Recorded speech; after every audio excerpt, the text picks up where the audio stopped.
Oke teman-teman, selamat datang kembali di channel Pejuang NIP CPNS. Sebelumnya kita sudah membahas dari soal nomor 1 sampai 41 ya teman-teman. Kita lanjut ke soal nomor 42. Seorang pejabat kementerian ditawari paket liburan luar negeri secara gratis untuk keluarganya dari sebuah konsorsium swasta yang sedang mengajukan izin alih fungsi lahan hutan. Pejabat tersebut menolak penawaran tersebut meskipun pembayarannya disamarkan atas nama hadiah perlombaan. Penolakan ini menunjukkan bahwa pejabat tersebut memegang teguh prinsip A. Akuntabilitas administratif belaka, yang B. Integritas dan penolakan terhadap gratifikasi terselubung demi mencegah konflik kepentingan, yang C. Penghematan anggaran operasional dinas, D. Ketaatan pada kebiasaan lama dalam birokrasi, atau E. Efisiensi waktu kerja di lingkungan kementerian. Oke, kita lanjut ke pembahasannya teman-teman, tapi sebelum itu kita anjurkan untuk teman-teman mengerjakan terlebih dahulu di catatan pilihannya, kemudian dicatat di catatan, terus diketik di kolom komentar teman-teman. 3 soal, 3 jawabannya dari soal yang kita berikan. Lanjut ke pembahasannya itu jawabannya yang B teman-teman. Gratifikasi berdasarkan Undang-Undang Nomor 20 Tahun 2001 mencakup segala bentuk pemberian fasilitas termasuk tiket perjalanan atau liburan yang diberikan kepada penyelenggara negara berkenaan dengan jabatannya. Penolakan pejabat terhadap hadiah yang disamarkan sebagai hadiah lomba menunjukkan integritas tinggi dalam mendeteksi dan mencegah konflik kepentingan atau konflik of interest.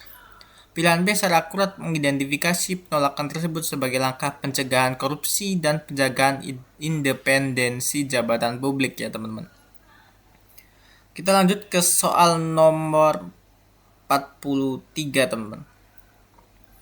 Dalam penyusunan anggaran pembangunan desa, kepala desa hanya mengakomodasi usulan pembangunan infrastruktur di dusun yang mayoritas warganya memilih dirinya saat pilkades. Sementara itu, dusun lain yang menjadi basis suara lawan politiknya dibiarkan tanpa alokasi anggaran perbaikan jalan. Tindakan kepala desa ini melanggar nilai Pancasila, khususnya sila ke A. Sila pertama, B. Sila kedua, C. Sila ketiga, D. Sila keempat, atau E. Sila kelima. Oke, silakan teman-teman bisa kerjakan terlebih dahulu melanjutkan soal nomor 42 tadi sebelum kita bahas, teman-teman. Oke, jika sudah dikerjakan kita lanjut ke pembahasan. Oke, jawabannya yang E ya, teman-teman. Pembahasannya itu sila kelima Pancasila keadilan sosial bagi seluruh rakyat Indonesia melarang alokasi sumber daya publik berdasarkan favoritisme, diskriminasi politik, dan atau balas dendam politik. Dana desa merupakan dana publik milik seluruh warga yang harus didistribusikan berdasarkan prioritas kebutuhan real, bukan afiliasi politik.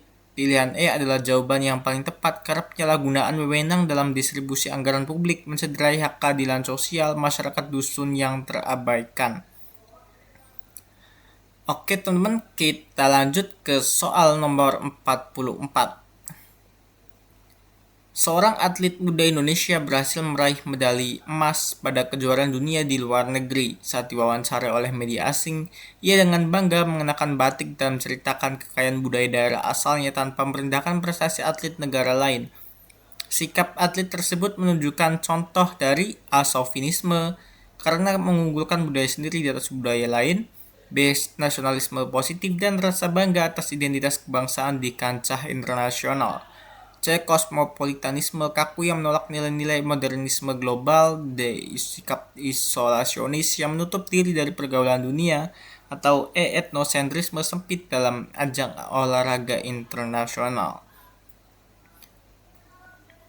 Seperti 2 soal sebelumnya, untuk soal nomor 44 ini silakan dikerjakan terlebih dahulu ya teman-teman. Lanjut ke pembahasannya. Nasionalisme positif adalah rasa cinta dan bangga terhadap bangsa dan budayanya sendiri yang diekspresikan secara santun, percaya diri, dan menghargai keberagaman bangsa lain. Atlet tersebut tidak membandingkan atau merendahkan negara lain, melainkan memanfaatkan panggung nasional untuk mengenalkan budaya Nusantara. Pilihan B paling tepat mendeskripsikan manifestasi kebanggaan identitas kebangsaan yang sehat dalam ranah pergaulan antar bangsa ya teman-teman.